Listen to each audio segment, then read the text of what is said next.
오늘 우리에게 주신 하나님의 말씀 역대상 21장 1절부터 30절까지 말씀입니다. 역대상 21장 1절부터 30절까지 말씀 이제 봉독하겠습니다. 하나님의 말씀 경청하십시오. 사탄이 이스라엘을 치려고 일어나서 다윗을 부추겨 이스라엘의 인구를 조사하게 하였다. 그래서 다윗은 요압과 군사령관들에게 지시하였다. 어서 브엘세바에서부터 단에 이르기까지 이스라엘의 인구를 조사하여 그들의 수를 나에게 알려주시오. 그러자 요압이 말하였다. 주님께서 그의 백성을 지금보다 100배나 더 불어나게 하여 주시기를 원합니다. 높으신 임금님, 백성 모두가 다 임금님의 종들이 아닙니까? 그런데 어찌하여 임금님께서 이런 일을 명하십니까? 어찌하여 임금님께서는 이스라엘을 벌받게 하시려고 하십니까? 그러나 요압은 더 이상 왕을 설득시킬 수 없었으므로 물러나와서 온 이스라엘을 두루 돌아다닌 다음에 예루살렘으로 돌아왔다. 요압이 다윗에게 백성의 수를 보고하였다. 칼을 빼서 다룰 수 있는 사람이 온 이스라엘에는 110만이 있고 유다에는 47만이 있었다. 그러나 요압은 왕의 명령을 못마땅하게 여겨 레위와 베냐민은 이 조사에 포함시키지 않았다. 하나님께서 이 일을 악하게 보시고 이스라엘을 치셨다. 그래서 다윗이 하나님께 자백하였다. 내가 이런 일을 하여 큰 죄를 지었습니다. 그러나 이제 이 종의 죄를 용서해 주시기를 빕니다. 참으로 내가 너무나도 어리석은 일을 하였습니다. 주님께서 다윗의 선견자 갓에게 말씀하셨다. 너는 다윗에게 가서 전하여라. 나 주가 말한다. 내가 너에게 3가지를 제안하겠으니 너는 그 가운데서 하나를 택하여라. 그러면 내가 너에게 그대로 처리하겠다. 갓이 다윗에게 가서 말하였다. 주님께서 말씀하십니다. 너는 선택하여라. 3년 동안 기근이 들게 할 것인지, 원수의 칼을 피하여 3달 동안 쫓겨다닐 것인지, 아니면 주님의 칼 곧 전염병이 사흘 동안 이 땅에 퍼지게 하여 주님의 천사가 이스라엘 온 지역을 멸하게 할 것인지를 선택하여라. 이제 임금님께서는 나를 임금님께 보내신 분에게 내가 무엇이라고 보고하면 좋을지 결정하여 주십시오. 그러자 다윗이 갓에게 대답하였다. 괴롭기 그지없습니다. 그래도 주님은 자비가 많은 분이시니 차라리 내가 그의 손에 벌을 받겠습니다. 사람의 손에 벌을 받고 싶지는 않습니다. 그래요, 주님께서 이스라엘의 전염병을 내리시니 이스라엘 사람이 7만 명이나 쓰러졌다. 하나님께서는 예루살렘을 멸망시키려고 천사를 보내셨다. 그러나 주님께서는 천사가 예루살렘을 멸망시키시는 것을 보시고서 재앙 내리신 것을 뉘우치시고 사정없이 죽이고 있는 그 천사에게 그만하면 됐다. 이제 너의 손을 거두어라 하고 명하셨다. 그때 주님의 천사는 여부수 사람 오르난의 타작마당 곁에 서 있었다.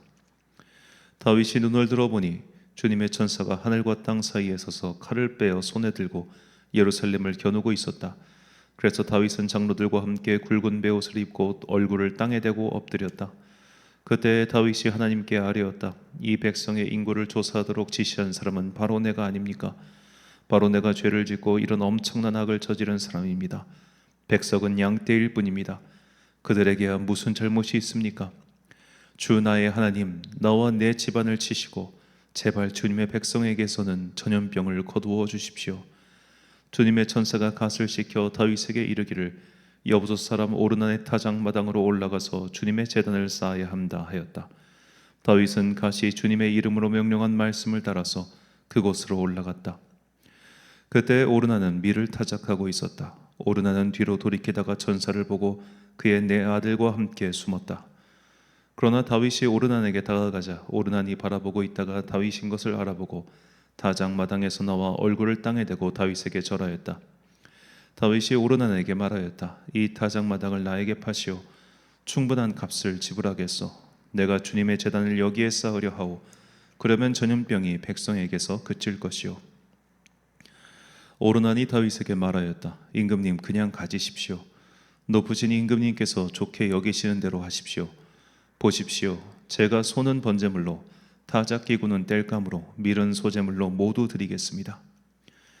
그러나 다윗 왕은 오르난에게 말하였다. 그렇게 해서는 안 돼요. 내가 반드시 충분한 값을 내고 사겠소.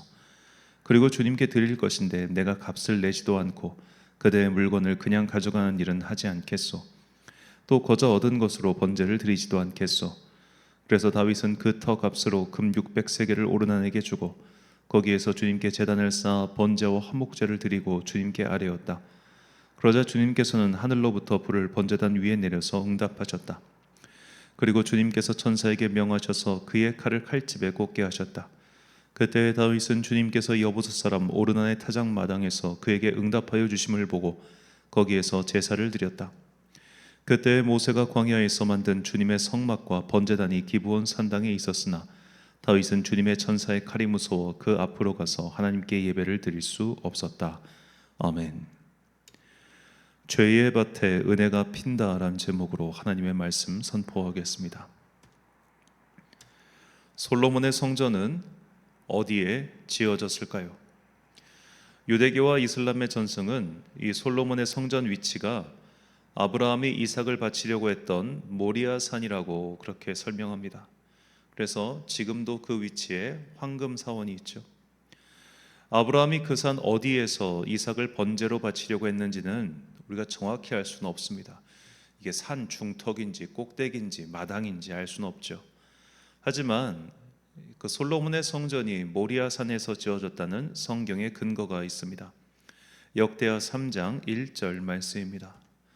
솔로몬이 예루살렘 모리아 산에 여호와의 전 건축하기를 시작하니 그곳은 전에 여호와께서 그의 아버지 다윗에게 나타나신 것이요 여부스 사람 오르난의 타작마당에 다윗이 정한 곳이라. 아멘. 자, 이 모리아라고 하는 단어의 뜻이 여호와를 보다입니다. 여호와를 보다. 자, 아브라함도 이곳에서 주님의 천사를 만났고 다윗 또한 이곳에서 하나님의 은혜를 만났습니다. 오늘 본문은 다윗이 이 모리아 산에 있는 타작 마당에서 하나님을 만난 이야기를 전해주고 있습니다.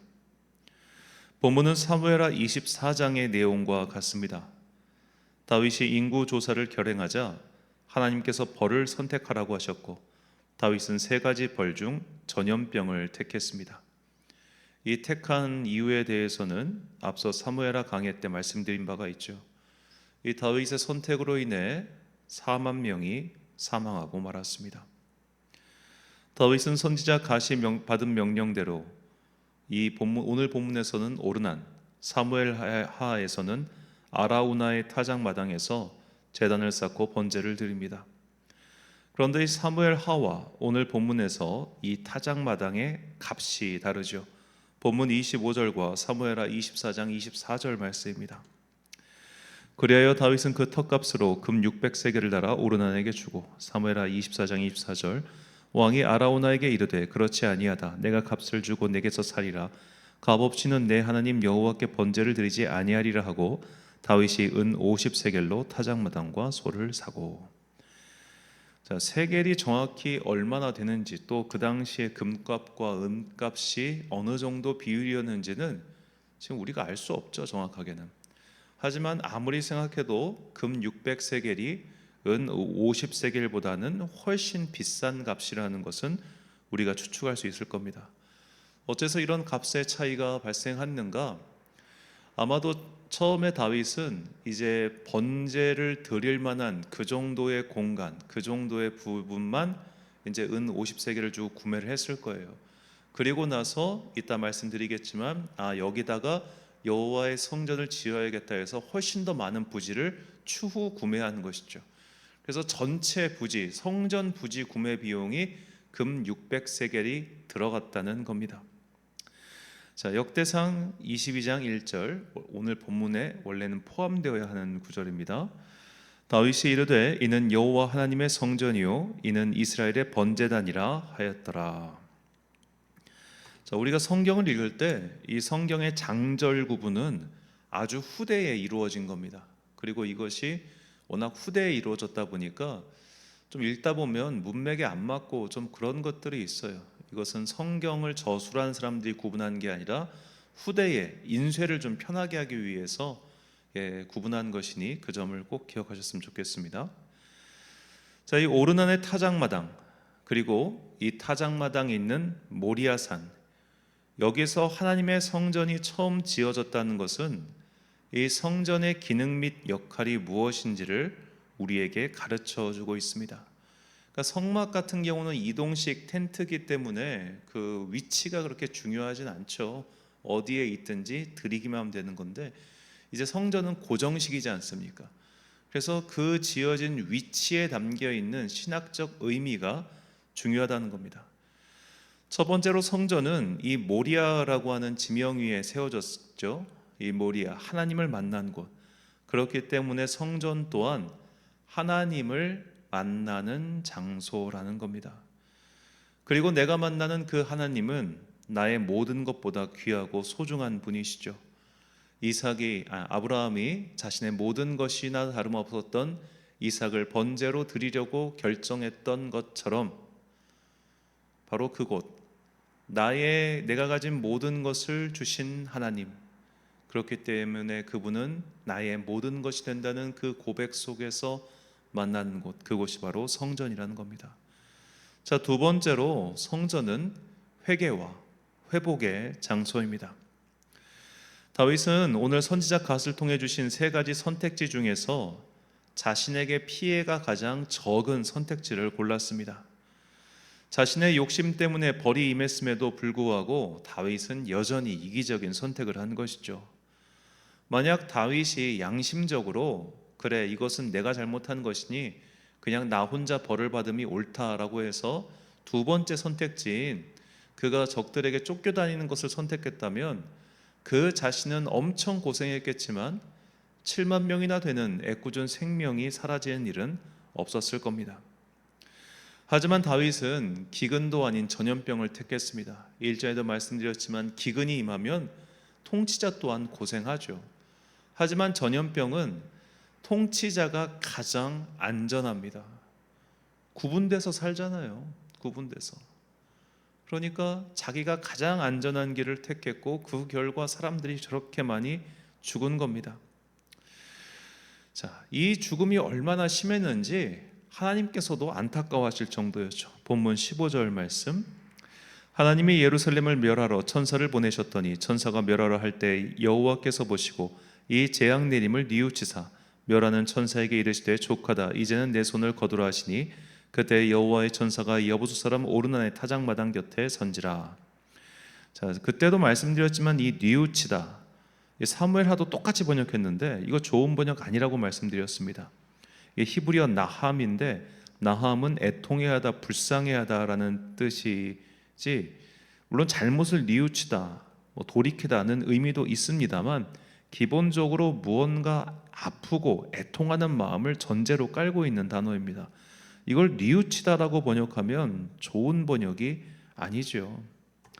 하나님께서는 이 사무엘상에서 사울을 왕 세우심을 후회하셨다라고 나오는데 이 후회하셨다라고 하는 히브리어도 나함입니다. 하나님은 후회가 없으시다고 성경에 나와 있는데 왜 또 후회가 나오겠습니까? 그러니까 이게 히브리어 단어는 이 고대의 언어이기 때문에 한 단어 안에 굉장히 많은 의미가 내포되어 있습니다. 그거를 좀 잘 고려해서 말로 옮겨야지, 요즘 현대로 옮길 때 이런 식의 좀 다양한 해석을 할 수 있는, 신학적으로 볼 때 조금 이상한 해석을 할 수 있는 단어를 쓰면 곤란하죠. 이렇게 하나님께서도 마음 아파하실 만큼 큰 슬픔이 이스라엘 전역에 미친 것이죠. 이 광경을 한번 상상해 보십시오. 우리가 코로나가 막 전 세계 퍼져나갈 때 그때 많은 사람들이 죽고 그래가지고 시신을 매장할 곳이 없어서 바깥에다가 두고 왔던 광경을 우리가 보지 않았습니까? 우리나라도 막 장례를 치르지 못해가지고 시신 냉동고에 놓고 계속 기다리고 막 이런 일이 있었잖아요. 사흘 만에 7만 명이 죽었습니다. 그러면 이게 아비규환이 아니고 뭐겠습니까? 그런 모습을 보며 다윗은 아마도 진심이 담긴 이 회개의 고백을 주님께 드리죠. 17절 말씀, 하나님께 아뢰되 명령하여 백성을 계수하게 한 자가 내가 아니니까 범죄하고 악을 행한 자는 곧 나이니이다. 이 양떼는 무엇을 행하였나이까? 청하건대 나의 하나님 여호와여, 주의 손으로 나와 내 아버지의 집을 치시고 주의 백성에게 재앙을 내리지 마옵소서 하니라. 다윗은 처절히 회개하는 마음으로 이렇게 주님께 용서를 구했고 그리고 제단을 쌓았습니다. 그곳에서 번제와 화목제를 주님께 드렸습니다. 그리고 얼마 후 추가로 금액을 맞춰서 그 일대를 다 사들이고 그곳을 여호와의 성전 대지로 삼은 것이죠. 자, 성전은 이런 곳입니다. 하나님을 만나는 곳이며 죄를 회개하고 영혼이 회복되는 곳입니다. 바꿔 말하자면 성전이 필요한 곳 또한 죄가 가득하고 아픔이 있고 그렇기에 예배가 필요한 곳입니다. 저는 오늘 본문을 묵상하며 목사로서 굉장히 부끄러움을 느꼈습니다. 제가 우리 교회 예배 초소를 찾을 때 전 이런 마음으로 찾지 않았기 때문입니다. 그냥 월세를 잘 낼 수 있고, 또 제가 한 상가 10군데 가까이 돌아다닌 것 같은데 교회를 내주는 상가가 별로 없습니다. 시끄럽고 또 교회가 들어오면 값 떨어진다고 해서 그냥 교회를 내주기만 해도 일단 감사하다. 그러니까 돈이 맞고 예배 처소로 쓸 수 있게 해주면 감사. 그리고 이제 금요일 날은 좀 소리 내서 기도해야 되니까 좀 소리가 빠져나가지 않을 곳이면 된다. 이 정도만 생각을 했어요. 이렇게 오늘 본문처럼 죄가 있는 곳, 그래서 은혜가 필요한 곳, 그렇기 때문에 예배를 드려야 하는 곳, 그런 고려를 해본 적이 없습니다. 또 그런 말을 사실 들어본 적도 없었습니다. 은혜가 필요하기에 꼭 예배를 드려야 하는 그곳에 교회가 세워져야 되고 그곳에 예배 처소가 들어가야 되는데 우리는 그런 것을 별로 신경 쓰지 않는 것 같아요. 우리가 보통 예배 처소를 고르라고 한다면 무엇을 먼저 생각하겠습니까? 인근의 주택가와는 얼마나 떨어져 있는가? 주차장은 확보되어 있는가? 앞으로 지역의 발전 가능성과 인구 분포는 어떻게 되는가? 이런 걸 보통 생각하죠. 사실은 예배 초소를 세울 때도 이 선교지를 선택하는 것처럼 은혜가 필요한 곳은 어디이며 죄와 어둠이 가득하여 주님의 빛이 필요한 곳은 어디인가? 그래서 예배를 드려야 하는 그곳은 어디인가? 그런 마음가짐으로, 그런 기도의 자세로 예배 드려야 할 곳을 찾아본 적이 적어도 저는 없었습니다. 우리에게 도대체 교회란 무엇이며 우리가 그렇게들 입을 모아 말하는 성전은 어떤 곳입니까?